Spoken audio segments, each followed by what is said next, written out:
All right, contact sheets. We're looking this week for Eddie Vedder at Lollapalooza 1992, the first of our series. I'm pretty excited about it. You could help me look through till we find the Eddie Vedder stuff. We got Beastie Boys, Beck, Tibetan Freedom Concerts. See, this is the kind of stuff we're talking about. I've never printed that, although I've printed this one. Things like Beck and his band getting ready to go on stage at Bonnaroo. Who's that? Oh, Beyonce. Oh, okay. You can put yourself in here too, Neen. Oh, I'm going to be in it. Oh, yeah. Oh, I love these photos. Mm-hmm. This is what contact sheet's about. Just finding and discovering all these moments that I've kind of forgotten about. A lot of good Charlie Musselwhite, Chris Cornell. Look at that. Dan Lanois. This was in our loft when we lived in Soho. It's a nice one there. First time I met Dave Grohl at the after party for the Concerts for a Free Tibet that the Beastie Boys put on. This is cool. This is how we used to do it. We'd cut out pieces of the contact sheet, the images that we like, so that they didn't see any of the other ones. We'd put them on a little Danny Clinch page and send it to the client. I can't find the Vedder man. Love this contact sheet right here.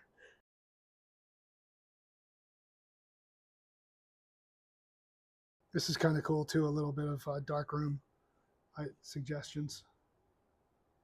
Look at that, the original Polaroid for the Discovery In book. Oh, look at that, all the way at the end. Okay, here we go.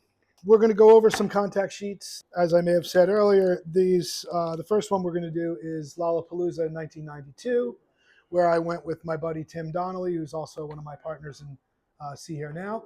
He was interviewing Eddie Vedder for the Surfrider Foundation. So he said, I'm gonna get to talk with Ed. Why don't you come along with me?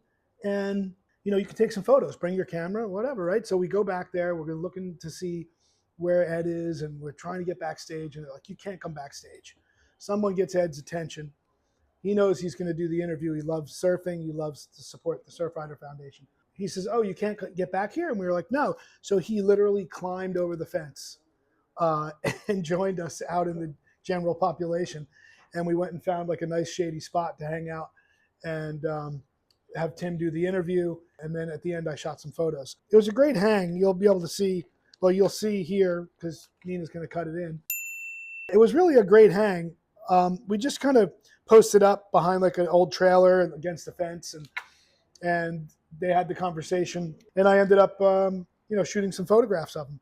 And not only are they some of my first photographs of Ed, one also ended up being on the cover of Spin magazine eventually. Also, the funny thing is that I just saw is this right here is Ed actually climbing over the fence. This is cool too, because he stood up on like a garbage can or something, and then everybody came around and was like hanging around him and stuff. Oh my gosh.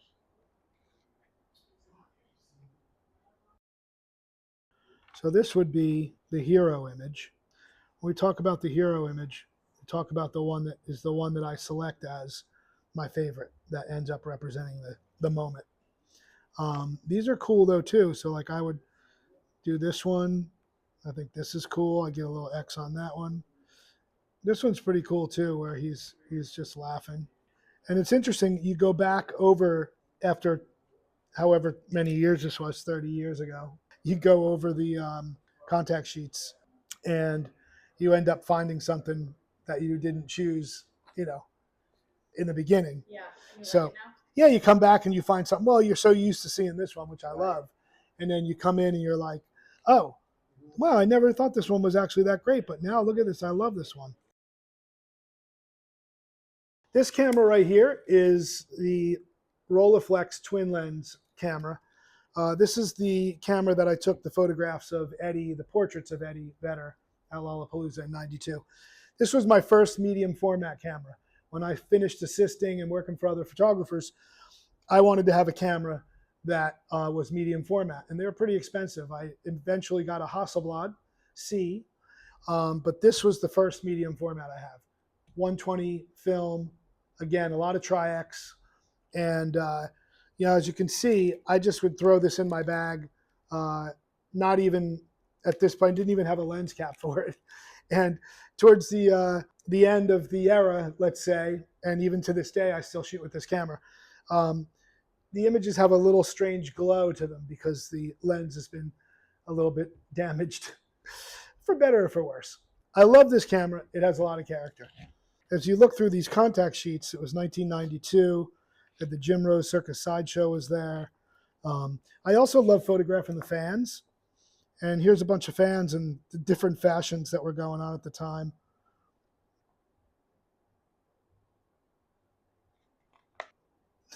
This is like Lollapalooza fashion.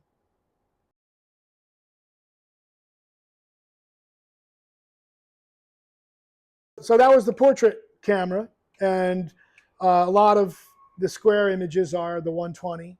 The rectangular ones are with this camera here, the Nikon.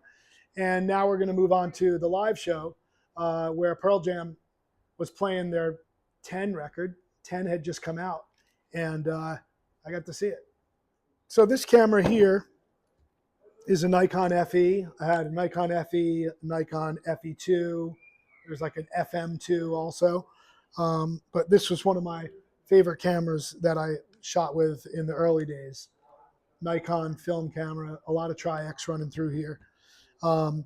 28 millimeter lens, which I really love because you have to be right in the middle of it with this particular camera. This lens is a wider lens. It's exciting to be in the mix with this camera lens. Then this lens right here is the 105, which is my other favorite concert lens from that era. 105 millimeter, like a little bit of a telephoto, and it's very sharp, and the fall off is great. It's great for like shooting the singer, at the microphone, stuff like that. This was the rig that I would take with me if I was sneaking my camera into a show. I would take this body here and stuff it down here. And I would hand this to one friend. I would hand this to Maria, and I'd take a couple rolls of film and throw them in my pocket. And then I would, get inside the venue and sneak down as close to the front as I possibly can. But just to reiterate, the Nikon FE, FM, FE2 was my go-to in the 90s. A lot of Tri-X run through here. The 105, 28, little motor drive. I'm in my happy place. When we were speaking with Ed backstage, he was just such a relaxed person, soft-spoken, super smart, inquisitive, great storyteller. But when he got on the stage, he literally became the complete opposite and kind of a raving lunatic, running all over the stage and climbing up on the truss.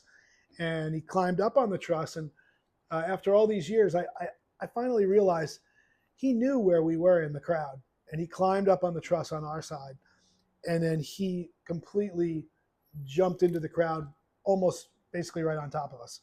And I managed to get the photograph. And what I do remember about that moment is that I was shooting with this camera here. This is the Nikon FE, and it's got a motor drive on it, old school film camera.